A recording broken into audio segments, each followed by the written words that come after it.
History often celebrates those who win battles, but nations are not built by victories alone.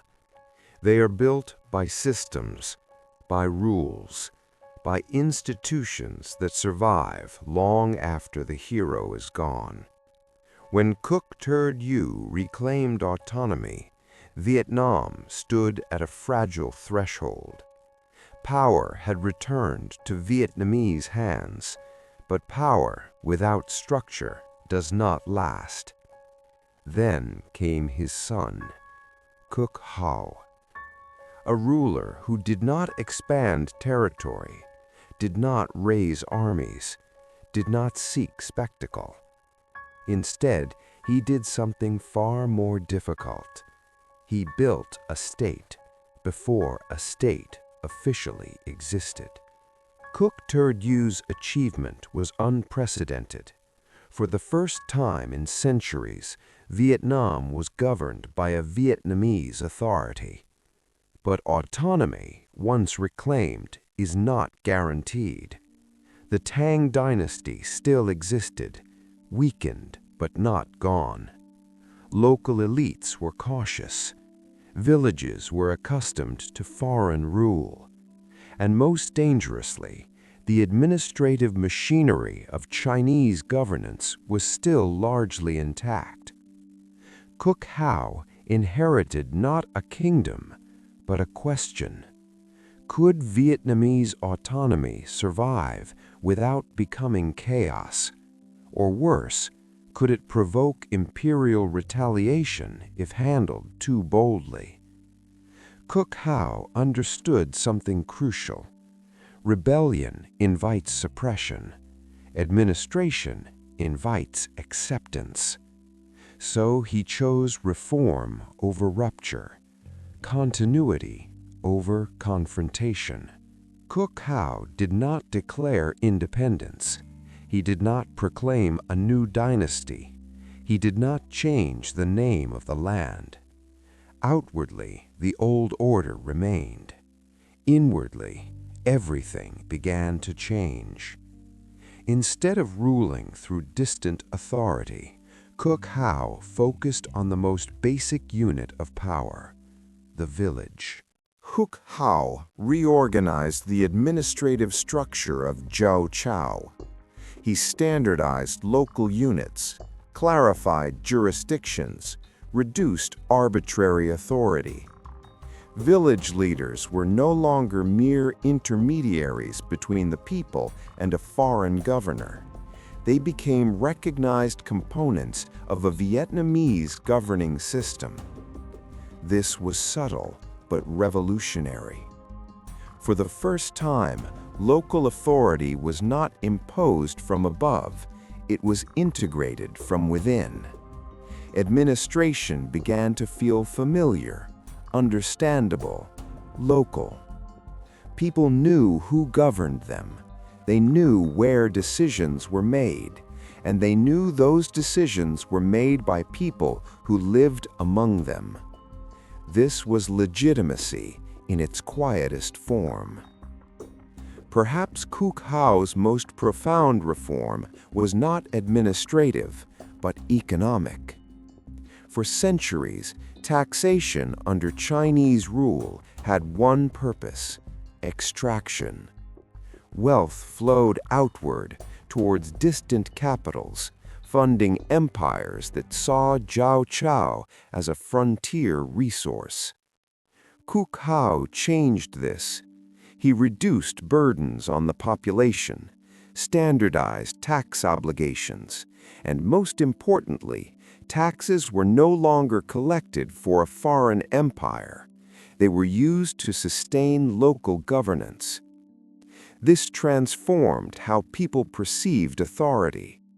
Government was no longer something that took without return.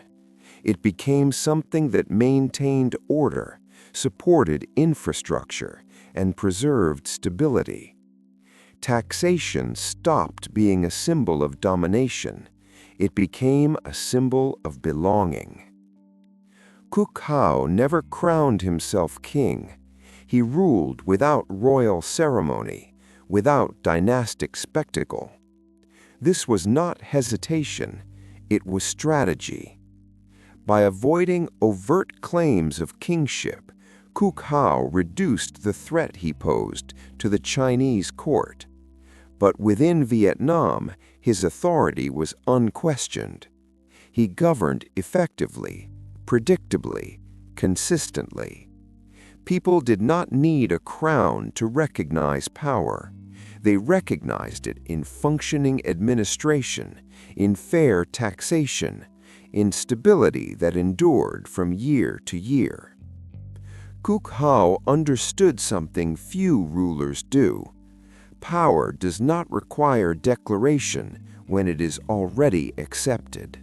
Autonomy can be temporary. Stability is not. What Khúc Hạo accomplished was the transformation of autonomy from a moment into a system. Governance became routine. Authority became predictable. Succession became imaginable. For the first time since the fall of ancient kingdoms, Vietnamese rule felt normal. Not heroic, not revolutionary. Normal. And that was its greatest strength. A society that functions does not need constant rebellion.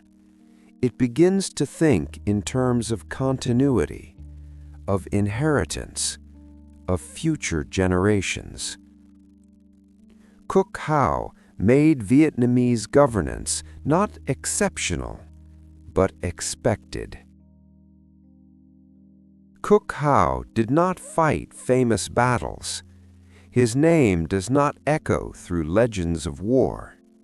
Yet his impact was structural. Later leaders would fight for independence. They would raise armies, win decisive victories. But they did so on foundations Khúc Hạo helped lay. Without local administration, victory collapses into disorder. Without fair taxation, rule collapses into resentment. Without institutions, sovereignty collapses into personal power.